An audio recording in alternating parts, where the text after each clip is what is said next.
Hello and a warm welcome to the Open Treasury podcast, your go-to source for the latest news and analysis in corporate cash and treasury management. This show is brought to you by CTMfile.com and the Treasury News Network, where treasury professionals learn and share the information that matters most.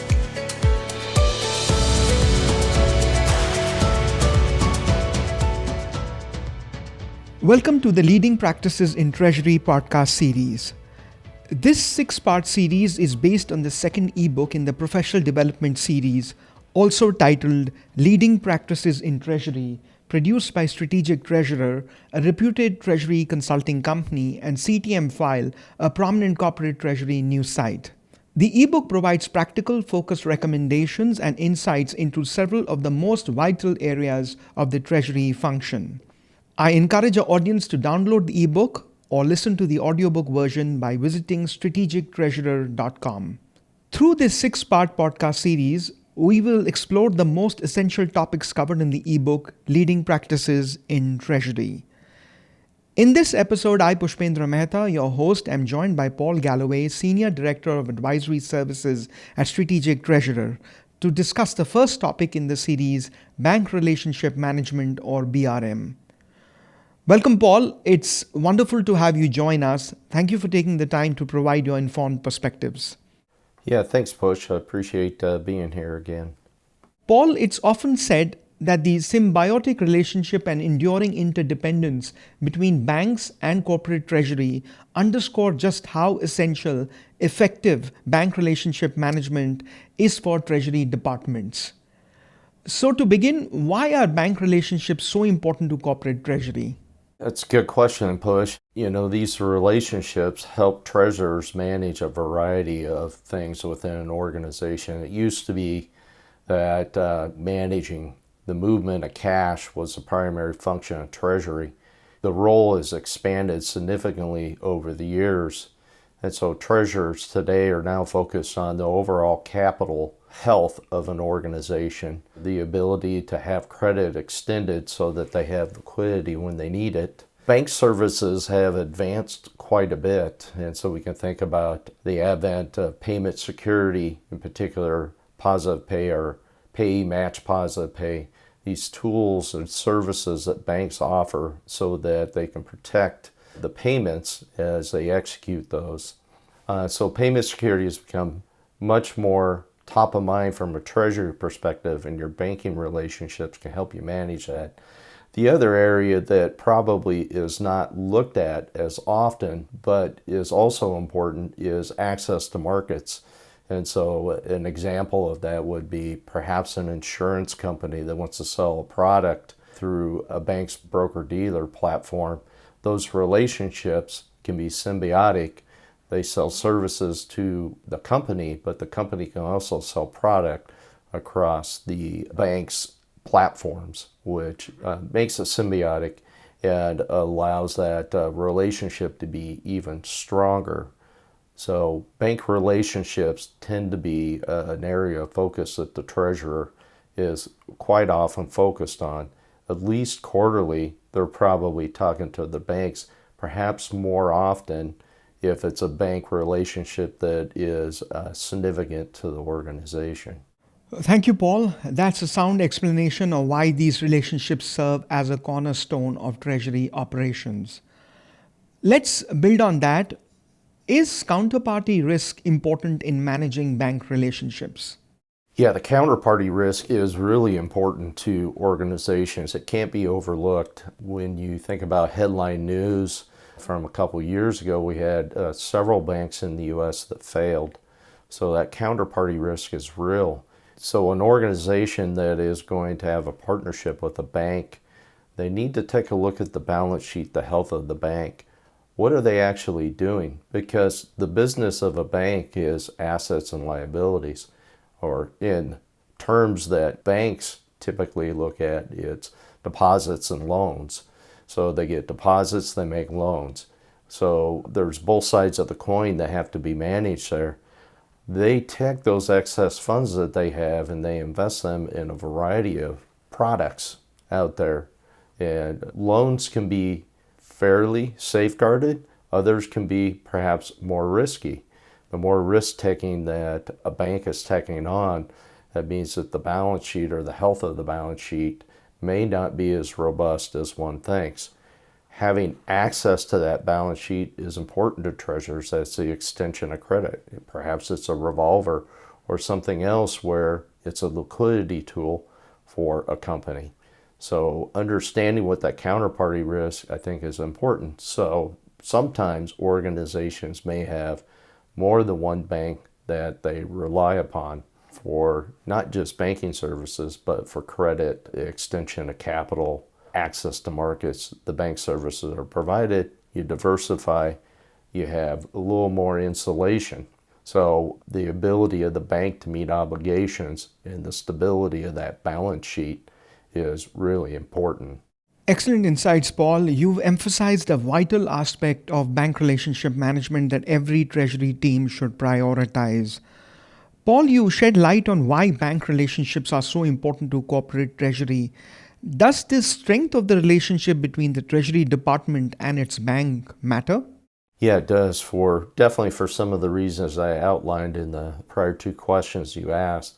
Banks do expect that deposits will be held with the bank when extending credit. So it's kind of that reciprocal concept that I talked about before. You work together. So if a bank is going to extend credit in particular, they are banking on, no pun intended, they're banking on that deposits are going to be within the accounts that you have at the bank. So you open accounts, you make deposits, you hold a certain level of funds there. This is how the bank makes money, because they take those deposits and they extend loans to other people or credit to other people. It could be individuals, it could be other companies that they're extending credit to. They make a return off of that. So the expectation is that a certain level of deposits will be maintained so that the bank can do the kind of business that they do. So when you think about that relationship, the strength of the relationship will matter. The stronger the relationship, the greater amount of credit they're going to extend to an organization. So strength can be really important. Well said, Paul. Strong relationships, as you said, often lead to better outcomes, especially during times of uncertainty or rapid change. Now, moving into the financial aspect, what is share of wallet and does it hold importance in the context of BRM or bank relationship management? Yeah, share of wallet is looking across the entire organization in terms of the relationships you have with banks. Exactly what kind of business are you doing with them? So it's more than just Treasury by itself. For certain organizations, they may do a lot of trading. Any organization that would be like a non-bank financial, like an insurance company, for instance, that has a lot of assets on the books, they're going to do a lot of trading. Those assets back liabilities for products that they sell. So they're going to do a lot of trading. A lot of times there's also hedging involved. So anytime that you have trading and hedging, and your counterparties are banks quite often, that's another relationship that you have. I talked about before the ability to sell product across bank broker-dealer platforms. It's another relationship that you have. Perhaps it's credit card payments. You have a corporate card that your employees utilize, so you have credit cards that are involved. That's another relationship that you have. So it goes on and on. There's more than just the bank accounts that you have from a Treasury operating perspective. You got to look across the entire organization, as well as the amount of backing that a bank's going to give an organization from perspective of raising capital or extending credit in the form of perhaps a revolver, a credit facility for liquidity purposes. So it goes broader than Treasury by itself. You need to look at it in totality. So treasurers quite often will talk to other people within an organization to understand what those relationships are. Who are the banking partners that are important to the company? It may not be the same banks that you're doing a lot of business with from a treasury perspective or from a trading perspective, but maybe it's from that broker-dealer platform that you're utilizing. So you got to look across the entire board. Another area that isn't talked about too often, what I was talking about when it comes to capital and the use of capital, you can think of how organizations grow from either organic growth or acquisition. So it's the ability to reinvest capital into the business organically through new products, new services, or perhaps it's acquiring it through an M&A transaction. Oftentimes banks provide services to help organizations with not only M&A transactions themselves, but also the way to capitalize it in a way that provides the kind of return that a company would want on any type of acquisition that they make. Great point, Paul, for recommending Treasury teams conduct share of wallet calculations to proactively manage their bank relationships. Paul, let's turn to scorecard, another important aspect of BRM. What does a scorecard do in the context of bank relationship management? This is an area that perhaps not all companies take time to focus on or execute on. Bank scorecards basically are a way to gauge the level of importance of a bank to a company. So we talked about those relationships and why they're important, the strength of them, and the ability to understand what share of wallet looks like.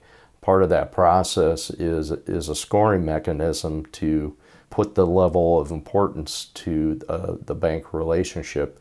And that can come from a quantitative standpoint or a qualitative aspect as well. So it helps keep the company's interests aligned with the banks to meet the company's needs. So scorecards can be very valuable to an organization, especially for organizations that have grown over a period of time and they get to a point where they realize, hey, I need to take a step back and look at my bank structure, my relationships, and figure out if I'm really optimized with the relationships I have in place today. Are there areas where I have gaps? Do I need to perhaps expand that wallet? Do I need to change the makeup of the wallet? So having a scorecard can help a company at least prioritize some of that. That's a valuable perspective, Paul. Treasurers are advised to establish a bank relationship scorecard to make an accurate assessment of each bank and objectively communicate to them their positives and negatives for improvements and follow-ups. Speaking of communications, do you consider open and frequent communications or dialogue between a corporation's treasurer and its banks essential for supporting business continuity, growth, and profitability? Yeah, communication is really important. I talked about earlier that treasurers often will have conversations with the bankers on a regular cadence, at least quarterly. They're probably talking to them at some level, perhaps more often when it comes to bank relationships that are a higher priority. So having that level of transparency with your bank, it's going to bond that relationship closer. It's also going to make that banker really want to work on your behalf to do the best they can for you. So it's part of that relationship management piece that can't be overlooked. You need to be as transparent as you possibly can without giving away non-public information. Obviously, you don't want to do that. But to the extent that you can share with your banker, what the initiatives are, what the goals are, what the organization wants to accomplish, not only within the next 12 months, but 3-5 years down the road.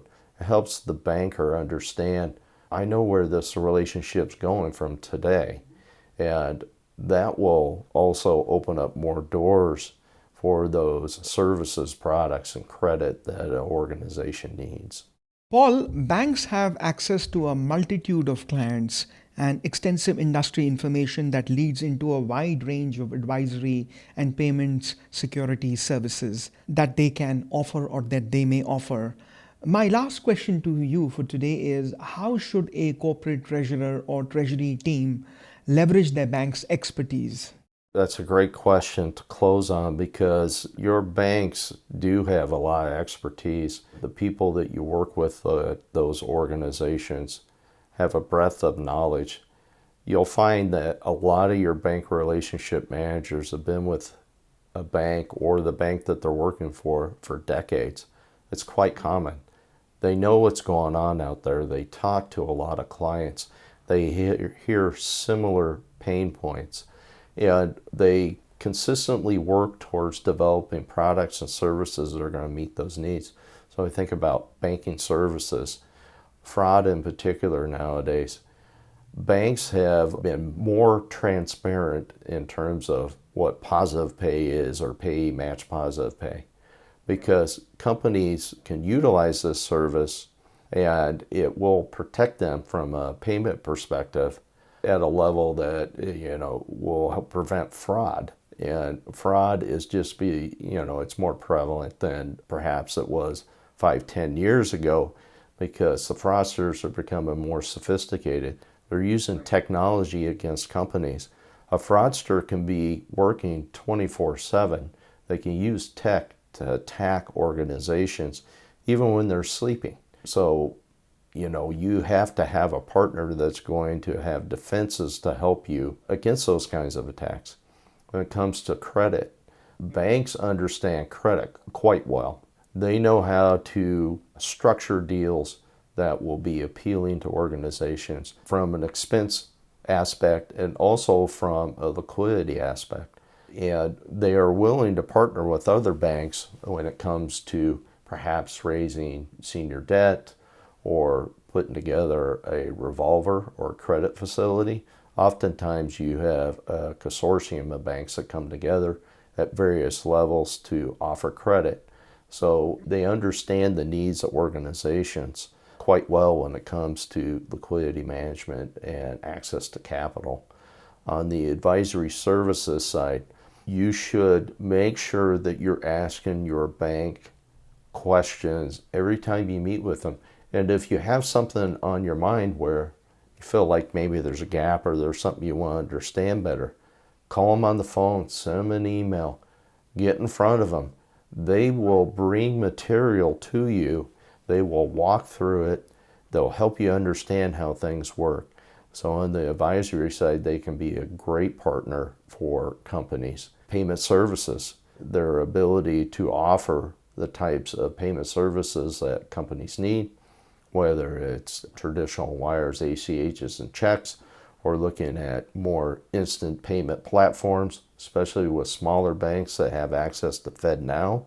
So, your real-time platform and your FedNow instant payment platform. And think about organizations that have a global footprint and the ability to do cross-border payments, foreign currency. They understand the regulations of different countries that they do business in. They adhere to the compliance of those particular areas, and they can be a good partner when it comes to the payment services, especially from a global perspective. That's a powerful reminder, particularly the aspect on global footprints. Leveraging a bank's expertise does transform the relationship from transactional to strategic. Incisive insights, Paul. That brings us to the close of this episode. Paul, thank you so much for your thoughtful perspectives. And to our listeners, thank you for joining us. If you found this discussion helpful, we invite you to subscribe and share this episode with your network. We'll return soon with more meaningful conversations on the dynamic world of corporate treasury. Until then, stay informed and stay ahead. This podcast is provided for information purposes only, and statements made by CTMfile or guests on this podcast are not intended as legal, business, or consulting advice. For more information, visit ctmfile.com.